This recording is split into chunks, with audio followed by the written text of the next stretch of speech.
Have you ever woke up and seen your alarm and just hit the snooze button because you have no motivation? Or maybe didn't even set your alarm because you have nothing important to wake up for. I've been there and I understand. So in this video, I'm gonna give you guys 10 tips on how I stay motivated and then what I do now to stay motivated even after losing 100 pounds from my 300-pound journey. Tip number 1 is gonna be reconnect with your why. Why you're doing this. Are you doing it for confidence? Are you doing it for health? Are you doing it to impress others? This is gonna be the driving factor for your motivation. When you wake up in the morning and someone says, hey, you gotta go lose weight, nothing else, just to lose weight, it's not motivating. But if they said, hey, you have to lose 50 pounds by the end of this year or I'm taking all your family away from you, you're gonna lose that 50 pounds. Probably more, because that's the only thing that you're gonna be focused on, because the why is way higher than losing weight. Change happens when the feeling of pain hurts more than the feeling of change. So let's say if you wanna go for a run, but it's easier for you to stay here and play the game. But then one day, your house freaking burns down. It's probably gonna be easier for you to run than sit in a house that's burned down.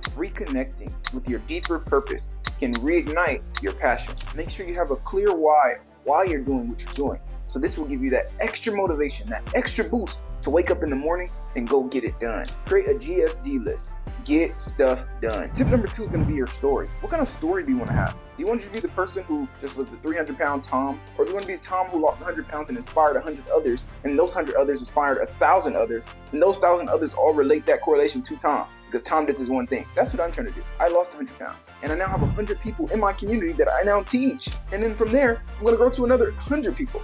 And I'm just gonna keep stacking the hundreds. Right now, I just opened my course back up to the next 100 people. Because every 100, I close it. Because I wanna prioritize these 100 people. This video is gonna get thousands of views.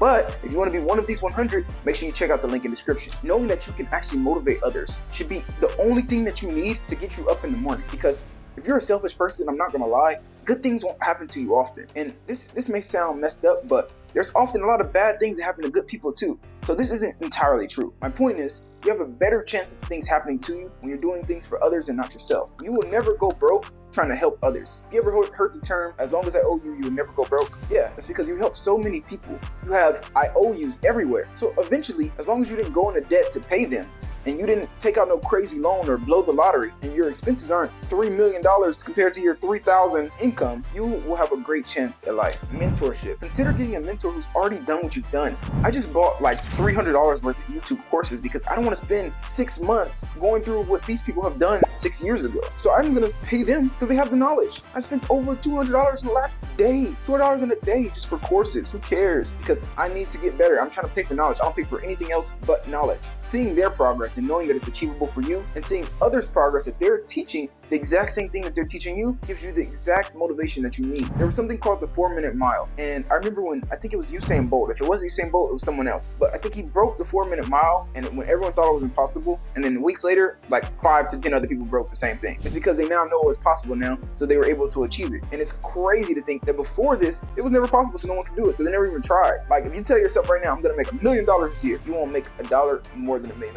if you achieve your goal. If you don't achieve your goal, you don't put the right systems in place, you won't even get close to $1 million. So let's say you can do 100 cold reaches out per day, 100 minutes of content per day, and $100 on ads per day. You know for sure that this is gonna get you to $1 million in a year, right? And you don't do it. One, you're not gonna get the result. And let's say if you do it, you'll get the result. It's just simple as that. Tip number 4 is gonna be personal growth. You need to always be growing. If you're not growing, you're dying. Every single day you need to be leveling up. What are you waiting for? If you go outside and you breathe fresh air and you wake up and you open your eyes like a normal person, you don't have any deficiencies, why are you wasting your life? Why? Because if God took your legs away from you, you'd be wishing you could run. So go use it. But I remember anytime that I would feel captivity, like I'll be like, bro, I can't wait to go run. I don't like this feeling. I don't like this feeling. I'm gonna go take advantage of what I have.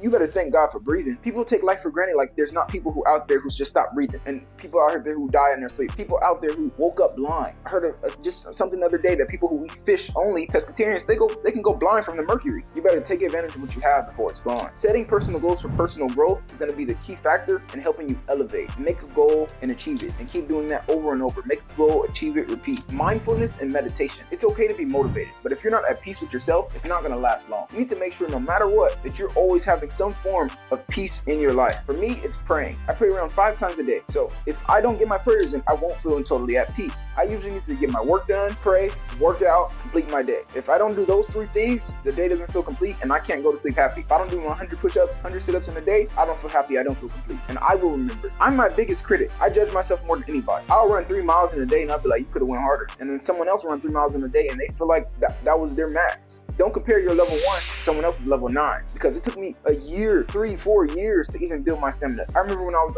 on my 100-pound journey, I couldn't do one push-up. When I was 300 pounds, I couldn't do one push-up. Now I can do 50 push-ups straight without even stopping. And I always pretend like I'm going against David Goggins in my head.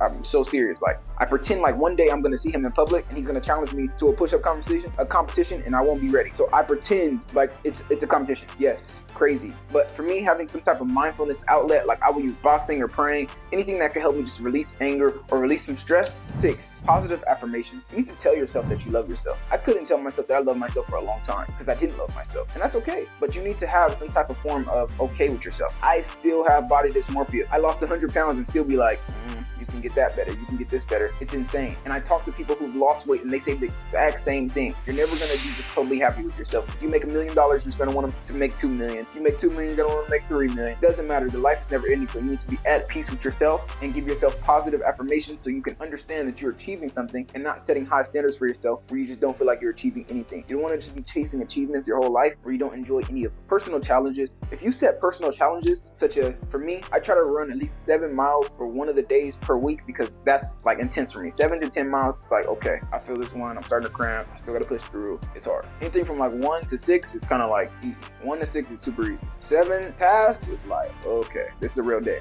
This is a grown man day. So set personal challenges. If you've never done 100 push-ups in a day, set that challenge today. If it's 11 o'clock at night, do not go to sleep until you get 100 push-ups in. If you've done 100 push-ups and they're easy for you, do 100 pull-ups. I bet that's not easy for you. I bet by pull-up number 10, you're like, okay, I got 10 more sets. That's crazy. That's crazy. Bro, I didn't say, yeah, I'm gonna do 100 pull-ups. Set your own personal challenges. Set something that you know you can achieve. Set your personal challenge and achieve it. If you set something for yourself, you need to believe yourself when you set it. If you don't believe in yourself when you set the goal, this is the reason why when you say I'm going to the gym at 2 p.m. and you don't go, because you haven't built trust in yourself, because 100 times before that you didn't do what you said you were going to do. Your body knows itself. You're lying to yourself, so it's like, you lying. We ain't going. And it knows. Take pride in your word. A man and woman is only as good as their word, especially a man. You're only as good as your word. Document your journey. I would have been probably a millionaire already if I'd have documented my 300 pound to 200 pound journey. My life would be totally different, because not only would I have all the subscribers that I need to monetize my business, I would have a monetized YouTube channel already, and my life would just be so much drastically better because I would have seen the progress of myself, and I'll probably be even more motivated to keep going because I've just watched myself go from this to this. I was so unhappy with myself. I didn't take no pictures. I don't have any group pictures with my friends. I have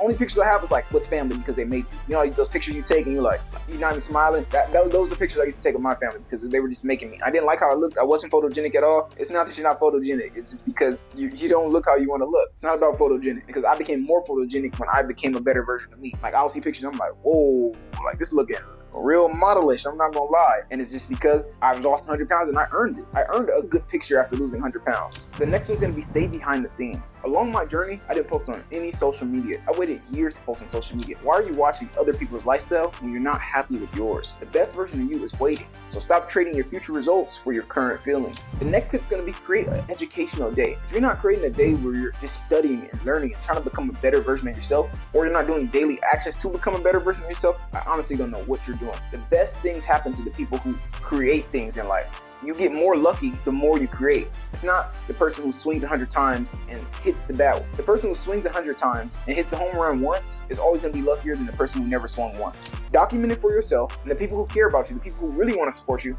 Like, if you have an Instagram with your family, go make a YouTube right now and only post for you. Do not tell them about your YouTube, post for you. Because the people who are going to support you, some of them are going to be way better than your family ever could have been for you. And I don't know who needed to hear this, but I'm telling you. Last tips I want to tell you is to collaborate with somebody. If you do this with somebody, I'm not going to lie, it's going to be 10 times easier.